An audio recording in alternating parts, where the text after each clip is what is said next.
Okay, so he's moving relatively nicely with me at this point. So what I'm going to be doing is I'm going to be adding in a sit into this. Now, I'm not going to be giving a verbal sit command because right now we're trying to establish only one form of communication, which is the leash, right? So basically, the idea here is we want him to realize that this leash in all sorts of different directions means to do different things, whether it's up, whether it's down, whether it's left, right, back, forward, right? We want him to understand what to do exactly when he feels that pressure. So in addition to the straight lines that we're doing right now, of when you feel it this way, turn to move towards me, we want to make sure he understands that pressure up means to sit down, right? Come on, dude. So basically what I'm going to do is I'm going to walk him around. I'm going to come to a stop and apply consistent pressure straight up, and then I'm just going to wait. And then the second he goes to put his butt down on the ground, what I'm going to do is I'm going to release that pressure. I'm just holding it consistent here, just waiting, off. If he gets up, I'm going to do the same thing again. Consistent pressure, holding it, just waiting, letting him process and figure out what he needs to do specifically. Once he sits, pressure comes off. So it's a very clear release of that's what you're supposed to do. That's what you're supposed to do. So we're turning that sit into essentially the off switch here. Okay, and I'll tell him okay and release him out of it and do that a couple of times. What we should start to see is this gets quicker and quicker each time. So same deal, little pressure up, waiting, seeing what he does. Second he sits, pressure comes off. Okay? Now the other reason why we aren't giving a verbal command in addition to trying to teach the pressure here is my big rule of thumb with naming behaviors is we need to have something to name, right? So I need to know that I could physically get him into that position first before I go to start adding a word to it. Because if I'm just saying the word, like he doesn't just know what sit means, you know what I mean? So I need to make sure I know that I can get him into it fairly quickly so that when I start to add the cue into it, I could say sit and then boom, get him into the sit. Sit, boom, get him into the sit. So you can start associating it and making that connection. So I'm gonna do a couple more of these. Same deal, pressure up, boom. See how much quicker that was that time. Okay. This is kind of our non-verbal communication, right? Okay, see how much faster that was.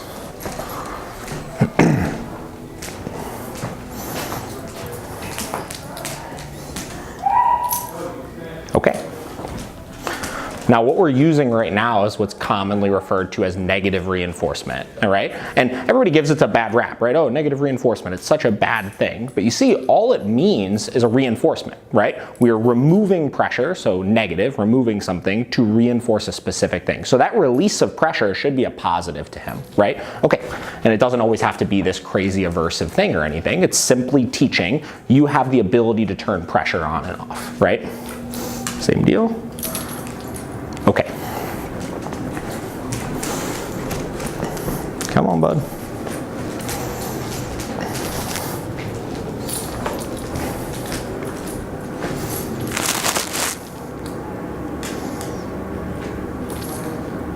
Okay.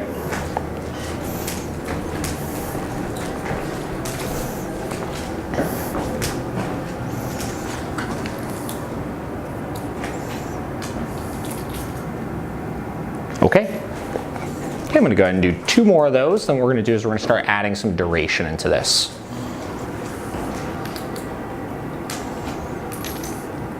Okay. What we should also start to see is as I do this more and more, he starts to get away with less and less pressure. Like right now I'm just using almost like a fingertip amount of pressure on that leash as opposed to the first couple where I was using a little bit more, right? Okay, and that's just because he's understanding it more. He has a better understanding of how and what he needs to do in order to shut that pressure off. Okay, all right, so I'm gonna go ahead and add some duration into this. So the next step is I'm gonna put him into that sit position with the leash. And my goal is I wanna be able to walk a circle around him here. Now I'm not going to say stay or anything because stay is built into all of our commands. So once I put him into a position, it's expected that he stays there until given another command, right? The idea is you're never going to say sit, but get up whenever you want to, right? So it's kind of redundant. Like a lot of people use stay, but it's like, it's not really necessary. So I have him in the sit position. So now what I'm going to do is I'm going to start walking a circle around, loose on the leash. And if he starts to get up, I'll use that pressure to put him right back into the position, wait him out a second, off again. And then I'll start that process again. Same deal, right back into the position, starting the process again.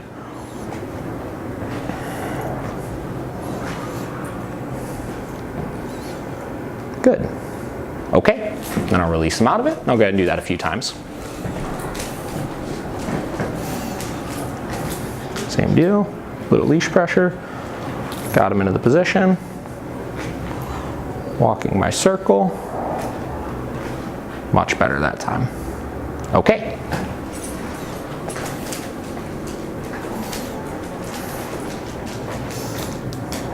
Same deal, a little pressure.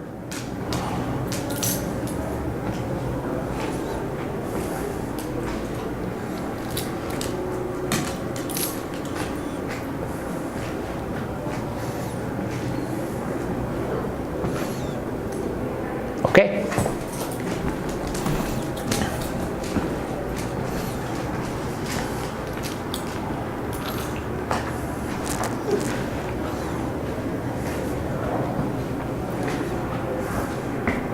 Okay.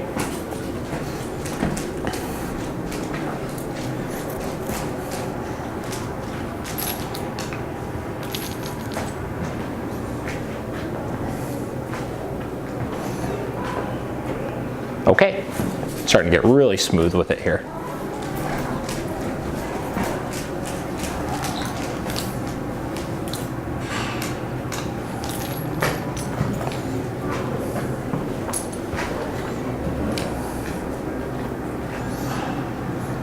Okay, all right, do one more of those.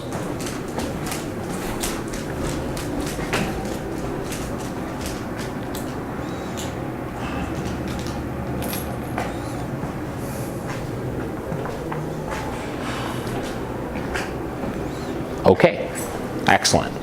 Alrighty, so in addition to the sit, we want to make sure he understands the down going into the leash pressure as well, right? So, same concept here. I want to make sure that when he feels that pressure down, he understands to start laying down. So what I'm going to do for this is I'm going to spin this collar around so that the snap is facing down. What I'm going to do is I'm going to stand next to him, apply a little bit of pressure down with the leash, and then same deal, I'm just going to wait. And I'm going to wait until he starts to relieve that pressure and starts to put himself into that down position. Now the idea here isn't that we're strong arming him down or anything. I'm not trying to use a ton of pressure. I just want him feeling enough where it's like just a little uncomfortable for him to like maintain this position. Boom. And then pressure's relieved once he lays down. Slide my foot out of there. Okay. And I'll release him. Then I'm going to go ahead and do that a couple of times here. Same deal. Position myself next to him, apply pressure down, and then I'll just wait.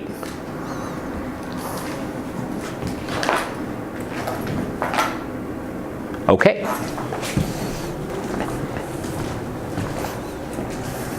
He's doing that one a little smoother than most dogs do. Some dogs will really fight that one quite a bit. Come on. Now if he just starts putting himself into it, I am going to make him wait for it, so I'll just kind of back him back up into it. And then I'll apply the pressure. So he's actually responding to the command. Exactly, not just guessing. Okay. And the command here being the leash pressure, right? So, like we say, we have a lot of different languages when it comes to dog training, right? We could use physical language through like leash pressure and stuff like that. We have our remote collar language that we teach. We have our verbal language that we teach. We have food, right? If I'm using food to lure the dog around. All of those are different languages, and the more of them that we have established with the dog, the better we're able to communicate in different situations, right? And the better we're able to then teach the other more complicated ones. So like e-collar pressure, for example, when we go to introduce that in, a lot of people are like, oh, why do you use the prong collar and the e-collar? Well, it's a sequence, right? So first we have to teach something physical, like the prong collar. I need to know I could get him into different positions and stuff like that. From that point, since the e-collar doesn't have like a directional component to it, right? It's not like pulling him in this direction or whatever it may be. I then have something I could pair that with, right? So since I know I can get him into a sit or a down with a leash, I then can start pairing light e-collar stimulation with that leash pressure so that he starts to understand it as the same thing, right? So that's kind of the process of how we go about doing that, which is why initially we do prong, then we do prong and e-collar, then we fade out the prong collar and just do e-collar training then at the end, right? Because the e-collar should essentially at that point become the invisible leash. All right, so same deal. I'm gonna get him up into the sit. Then I'll go ahead and apply the pressure down. And then I'll just wait here for a second. He's a little bit more thrown off now that I'm making him kind of think a little bit more, right? Good. Okay. Typically happens, right? Thinking is always hard. All right, same deal. I'm gonna make him go into the sit position first. Leash pressure up. Then I'll do the down.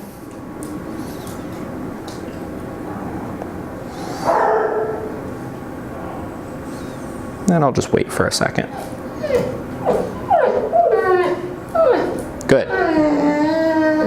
Okay, starting to get a little more resistant here, which is normal, right? I always say sometimes it starts off real smooth. I expect a little pushback here and there, right? And we need it also, right? If we don't get any pushback ever, the dog never learns that they still have to do it, right? Even if you don't necessarily want to, you still have to.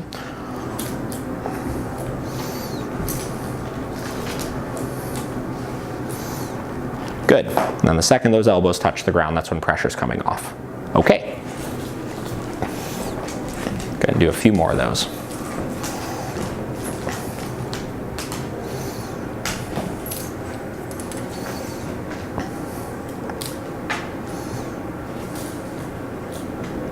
Good. Okay. There we go. See if I do 2 more of these. Same deal, sit first. Down after. And then just waiting, obviously, making sure he's relieving that pressure on his own. I can apply a little bit more if I need to. And then just waiting him out.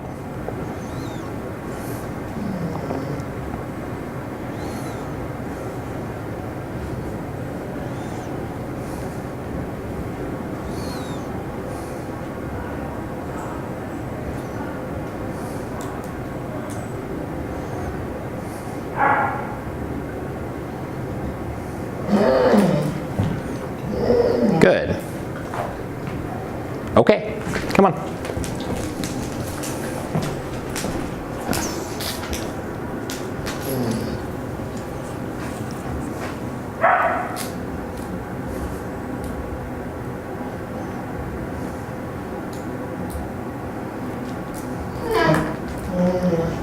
Good.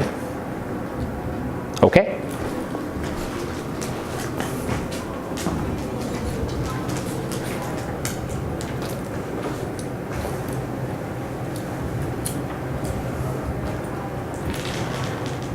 Good. Okay.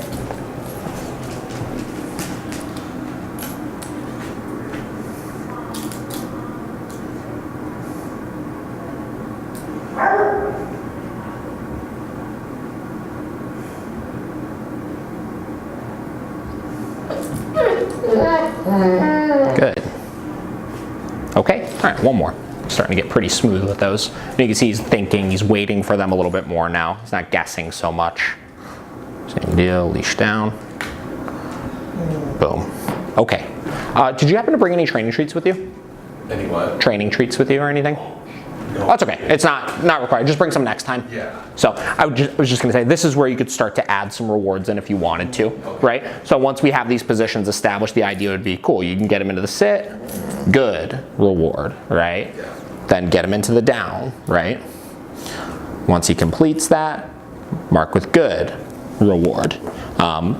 Praise is fine as well, right? Either or. The big thing is he just needs to hold the position while he's getting the reward, right? The reward is not a release in the way that we're using it here. Okay, so if I were to use praise in this example, take him around, leash him into the sit, good.